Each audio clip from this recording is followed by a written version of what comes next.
অর্থ দিয়ে, টাকা দিয়ে, পয়সা দিয়ে ইসলামকে সহযোগিতা করার জন্য। আমরা হয়তো অর্থ দিয়ে ইসলামকে সহযোগিতা করি না, কিন্তু মা খাদিজাতুল কুবরা রাদিয়াল্লাহু তাআলা আনহা সেই সময় তার কাছে 1 নয় 2 নয় 10,000 দিরহাম ছিল। এই 10,000 দিরহাম কালেমা পড়ার পরেই রাসূলের হাতে দিয়ে দিয়েছিলেন, বলেছিলেন, প্রাণের স্বামী, ইসলামকে প্রচার করতে গিয়ে আপনার বহু বাধা, বহু বিপত্তি আপনার সামনে আসবে, বহু গোলামকে আপনার আজাদ করে দিতে হবে, ইসলামের কাজে অনেক টাকার প্রয়োজন রয়েছে। ইসলাম প্রতিষ্ঠার কাজে কি টাকা লাগে? লাগে? সবাই একমত না? চ্যানেলটি সাবস্ক্রাইব করে আমাদের সঙ্গেই থাকুন। সাইয়্যিদিনা মাওলানা মুহাম্মদ ওয়া আলা আলি সাইয়্যিদিনা بلغ العلا بكماله كشف الدجى بجماله حسنت جميع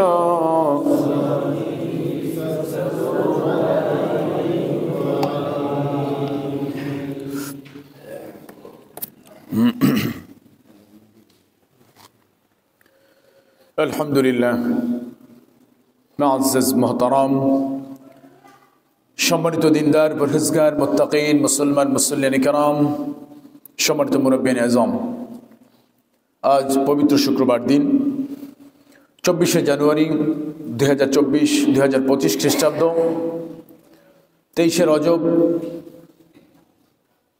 1446 হিজরি,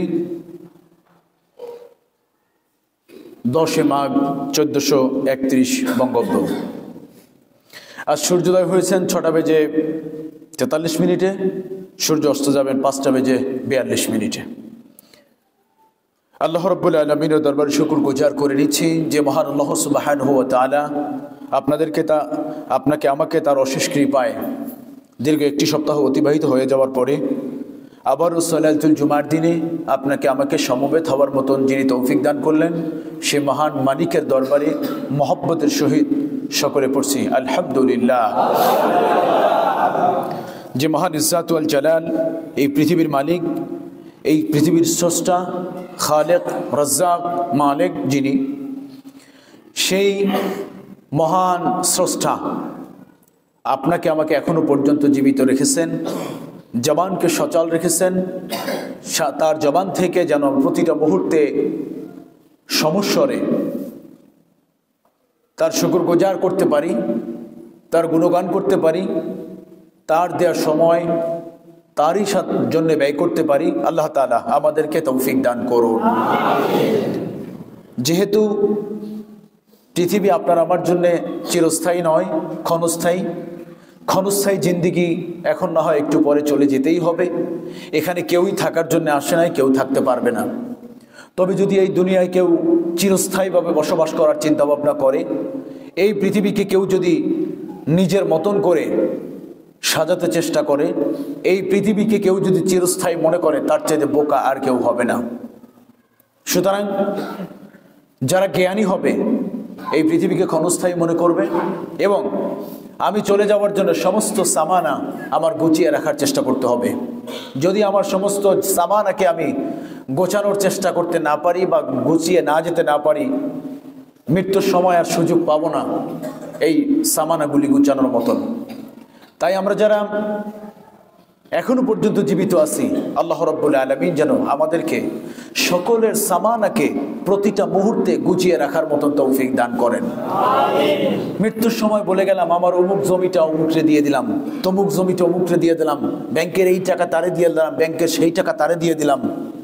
আল্লাহ রাসূল সাল্লাল্লাহু আলাইহি ওয়াসাল্লাম বলেন, না, এটা গ্রহণযোগ্য হবে না। তুমি মৃত্যুর সময় এই কথাগুলি আল্লাহর কাছে গ্রহণযোগ্য হবে না। সুতরাং জীবন থাকা অবস্থায়, সচ্ছলতা থাকা অবস্থায় তুমি আল্লাহর রাহে তোমার জীবন, তোমার সম্পদ সমস্ত কিছু ব্যয় করো, ওটাই হবে প্রকৃত দান। আমরা যেন মৃত্যুর আগেই আমাদের সমস্ত জীবনের লক্ষ্যমাত্রাকে এক করে একনিষ্ঠভাবে আল্লাহর জন্য ব্যয় করতে পারি। আল্লাহ তাআলা তৌফিক দান করুন, বলি আমিন। কেননা দুনিয়ার জিন্দেগি আপনার আমার জন্য ক্ষণস্থায়ী। আবারও বললাম, দুনিয়ার জিন্দেগি আপনার আমার জন্য ক্ষণস্থায়ী। এই ক্ষণস্থায়ী জিন্দেগিকে স্থায়ী করার চিন্তা ভাবনা কোনোভাবেই করা যাবে না। আর আল্লাহ তাআলা বলছেন, তোমরা কোনো এক সময় ছিলে না, আবার এখন আসো, আবার থাকবে না, আবার তোমাদেরকে আল্লাহর সামনে উত্থাপন করা হবে। এ কথা সত্য না মিথ্যা?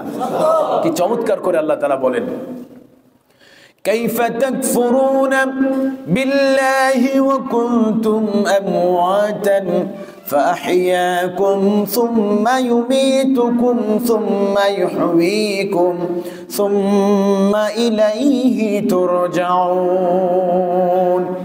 হে মানুষ, কিভাবে তুমি আল্লাহর সাথে কুফরি করো, কিভাবে তুমি আল্লাহর নাফরমানি করো, কিভাবে আল্লাহর সাথে ধৃষ্টতা দেখাও, কিভাবে আল্লাহর জমিনের উপরে বসবাস করে কিভাবে তুমি তার উপর অহংকার করো, দাম্ভিকতা করো, অথচ তোমার কোনো অস্তিত্ব ছিল না।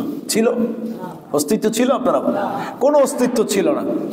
এক ফোঁটা নাপাক পানিকে জমাট রক্তে পরিণত করে আল্লাহ সুবহানাহু ওয়া তাআলা 40 দিন পরে মায়ের গর্ভের মধ্যে একটি রক্তপিণ্ডে পরিণত করে দিলেন। আর 40 দিন পরে ফুঁক দিয়ে তার মধ্যে একটা প্রাণ ঢুকিয়ে দিলেন। এরপরে 40 দিন পরে সেটাকে গোশত আকারে পরিণত করলেন। আবার 40 দিন পরে তার মধ্যে ছোট্ট ছোট্ট টুকরো টুকরো হাড্ডি দিয়া সুন্দর একটা মানুষের স্ট্রাকচার তৈরি করলেন।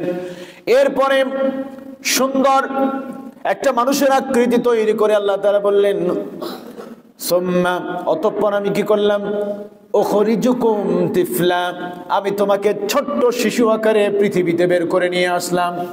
তোমার কোনো অস্তিত্ব ছিল না, তোমার কোনো মূল্যায়ন ছিল না, না তুমি কারো সাথে তোমার কোনো কথা শেয়ার করতে পারতে, না তোমার কথা কেউ বুঝতো, না তুমি তা কারো কোনো কথা বুঝতে। সে মানুষ তুমি নিজের অস্তিত্বকে ভুলে গিয়ে আল্লাহর ডাকে সাড়া না দিয়ে শয়তানের ডাকে কিভাবে সাড়া দাও? কাইফা তাকফুরুনা বিল্লাহ, কিভাবে তুমি আল্লাহর সাথে অস্বীকার করো, আল্লাহকে অস্বীকার করো, কুফরি করো, নাফরমানি করো। এটা মানুষ তোমার মাধ্যমে এটা কোনোদিন সাজে না। সাজে নাকি? আমার অস্তিত্ব ছিল? ছিল না। এক ফোঁটা পানির মাধ্যমে আল্লাহ তাআলা আপনাকে আমাকে সৃষ্টি করেছেন। এরপরে বললেন, ওয়া কুনতুম আমওয়াতান, তুমি ছিলে মৃত, ফাহিয়াকুম, আমি আল্লাহ তোমাকে জীবন দিলাম, সুম্মা ইউমিতুকুম, আবার তোমাকে এখান থেকে মৃত্যুবরণ করতে হবে, সুম্মা ইউহয়িকুম, আবার তোমাকে আমি জীবিত করব। কোথায়? কিয়ামতের ময়দানে আবার আমাদেরকে সেখানে একত্রিত করে আল্লাহ তাআলা জীবিত করবেন। সুম্মা ইলাইহি তুরজাউন, আবার যে আমাদেরকে আল্লাহর সামনে সবার একত্রিত হয়ে হাজির হতে হবে, এতে কোনো সন্দেহ আছে? কোনো সন্দেহ নেই। সুতরাং এই দুনিয়া আসল দুনিয়া নয়। এখান থেকে যখন চলে যাব, ওই চলে যাওয়ার আগ মুহূর্তে যেন নিজেদের মাল সামানাগুলি, নিজেদের হিসাবগুলি, নিজেদের যা কিছু আছে সমস্ত কিছুকে একত্রিত করে গুছিয়ে মুষ্টি বেঁধে যেন নিয়ে যেতে পারি। আল্লাহ তাআলা আমাদেরকে তৌফিক দান করুন। ট্রেন যখন চলে আসবে, হয়তো তড়িঘড়ি করার কারণে কোনো একটা ব্যাগ ফেলে রেখে দিয়ে চলে যাব, হতে পারে না এরকম? ট্রেন যখন চলে আসবে, হতে পারে মোবাইলটা এক জায়গায় চার্জ দিয়েছিলাম, চার্জারটা ফেলে রেখে চলে আসছি। আমি গতকালকের কথা বলি, বাড়ির থেকে আসতেছিলাম, গাড়ি আমার 3টায়, স্টানে যাইতে সময় লাগবে আধা ঘন্টা, সেখানে সময় আছে 20 মিনিট, 20 মিনিট সময় আছে, লাগবে 30 মিনিট সময়। তড়িঘড়ি করে গুছাতে গিয়ে গাড়িতে উঠে দেখি ঘড়িটা আনি নেই, ঘড়িটা বাড়ি রেখে আসছি। মাকে ফোন দিয়ে বললাম, মা ঘড়ি তো আনতে পারি নাই। এখন দুনিয়াতে আমার যাওয়ার সুযোগ আছে বা আনার সুযোগ আছে, যখন চলে যাব দুনিয়ায় সব রেখে চলে গেলেও কোনো কিছু আর ফেরত নেওয়ার সুযোগ আছে? মানুষের আফসোস করে বলবে, আল্লাহ আর একটা বার সুযোগ দাও, দুনিয়াতে যাই, এবার এত বড় ওলি হয়ে যাব, আর কোনো কাজ আমি দুনিয়াতে বাকি রাখবো না। কিন্তু সেখান থেকে কি বের হওয়ার আর কোনো সুযোগ আছে? মানুষেরা জাহান্নামীকে আফসোস করে বলবে, আল্লাহ এই জাহান্নাম থেকে বের হওয়ার কি আর কোনো সুযোগ নাই? ফাহাল ইলা খুরুজ মিন সাবিল, এই জাহান্নাম থেকে বের হওয়ার কি কোনোই আর সুযোগ নাই? আল্লাহ বলবেন না, এখান থেকে বের হওয়ার আর কোনো সুযোগ নাই। খালিদিনা ফিহা আবাদা, চিরস্থায়ী ভাবে তোমার এখানে বসবাস করতে হবে। সুতরাং সেই দিন আসার আগেই, ট্রেন ছেড়ে দেওয়ার আগেই আমরা এখনো যারা এলোমেলো জীবন যাপন করতেছি, একটা ব্যাগ ওই এলাকায় আর একটা ব্যাগ ওই এলাকায়, ব্যবসা করতেছি সেখানে হারাম ব্যবসা করতেছি, যেখানে নামাজ পড়তেছি সেখানে ঠিক মতো নামাজ পড়তেছি না, ফাঁকিবাজি করতেছি, জমি জমার ওখানে আইল ছেলে খাচ্ছি, ব্যবসার মধ্যে অন্যরে কম দিচ্ছি, সুদের ব্যবসা চালাচ্ছি, এই সব কিছু গুছিয়ে নিয়ে আসতে এটা একদিনে সম্ভব না। সম্ভব? আল্লাহ বলছেন যত দ্রুত সম্ভব তুমি পাপকে ছেড়ে দাও। যারা বিড়ি খান তারা কি একদিনে বিড়ি ছাড়তে পারেন? তাদের বিড়ি ছাড়তে একটু সময় লাগে, যা শুনেছি আমি। তারা বলে হুজুর একদিনে তো ছাড়া যাবে না, আস্তে আস্তে করে ছাড়তে হবে। আমরাও বলি হ্যাঁ আপনি আস্তে আস্তেই ছেড়ে দেন, সিস্টেম হলো একটু কম খান, তার চেয়ে একটু কম খান, তার চেয়ে কম খান, এরকম খেতে খেতে একদিন ছেড়ে যাবে। কিন্তু মৃত্যু যখন চলে আসবে, ইযা জাআ আজালুহা লা ইস্তাখিরুনা সাআতান ওয়া লা ইস্তাকদিমুন, যখন মৃত্যু তোমার সামনে হাজির হয়ে যাবে একটা সেকেন্ডও কিন্তু আপনি আমি সময় পাবো না। আহারে মালাকুল মউত, আমাকে একটু সময় দাও, আমি হারাম ব্যবসাটা বর্জন করে আসি। মালাকুল মউত, আমাকে আর একটা দিন সময় দাও, আমি পুরা দিন রাত 24 ঘন্টা তাহাজ্জুদ পড়ে আল্লাহর কাছে একটু ক্ষমা চেয়ে নেই। মালাকুল মউত, আমাকে আর একটু সময় দাও, আমি আমার সমস্ত সম্পদগুলি বিসর্জন দিয়ে আসি। সেই সময়টা কি পাওয়া যাবে? না, পাওয়া যাবে না। সুতরাং সেই মালাকুল মউত সামনে আসা হাজির হবার পূর্বেই আমরা যেন আমাদের ঈমানকে মজবুত বানাতে পারি। আল্লাহ তাআলা তৌফিক দান করুন। সম্মানিত ভাইয়েরা, এটা হলো রজব মাস। কোন মাস? রজব মাস। আর রজব মাস আমাদেরকে আভাস দিচ্ছেন রমজানের আভাস। কিসের আভাস? এই জন্য রাসূল করিম সাল্লাল্লাহু আলাইহি ওয়াসাল্লাম সাহাবায়ে কেরামদেরকে দোয়া শিক্ষা দিয়েছেন, আল্লাহুম্মা বারিক লানা ফি রজব ওয়া শাবান ওয়া বাল্লিগনা রমাদান। হে আল্লাহ, রজব এবং শাবানের মধ্যে যে বরকত রয়েছে তুমি আমাদেরকে দান করো, আর রমজান পর্যন্ত তুমি আমাদের হায়াতকে বৃদ্ধি করে দাও, বলি আমিন। সুতরাং আমরা যারা দীর্ঘ একটি বছর পর্যন্ত অতিবাহিত করে ফেলেছি, আল্লাহ তাআলা রমজানের রোজা রেখে যেন গুনাহগুলিকে মাফ করার মতো সময় এবং সুযোগ আপনাকে আমাকে দান করেন, বলি আমিন। সম্মানিত ভাইয়েরা, রজব মাস একটি ঐতিহাসিক মাস। যেই মাসে ঐতিহাসিক একটি ঘটনা রয়েছে, যেই মাসের ঐতিহাসিক ঘটনার মধ্যে অন্যতম ঘটনা হলো রাসূল করিম সাল্লাল্লাহু আলাইহি ওয়াসাল্লামের উপরে যখন কালামে হাকিম নাজিল হয়, কোরআনুল কারীম নাজিল হয়, তখন তাকে সাহায্য করার মতন, পৃথিবীর বুকে তাকে দেখার মতন, তাকে সাহায্য করার মতন, তাকে সহযোগিতা করার মতন, তাকে মানসিক শান্তি দেওয়ার মতন যারা ছিলেন তারা এই রজব মাসে দুনিয়া থেকে বিদায় নিয়েছিলেন।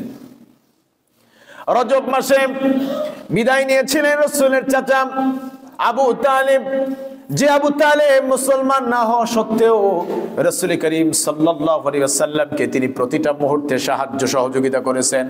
রাসূলকে আঘাত করতে আসার পূর্বেই কিন্তু তারা চিন্তা করেছেন আবু তালিব জীবিত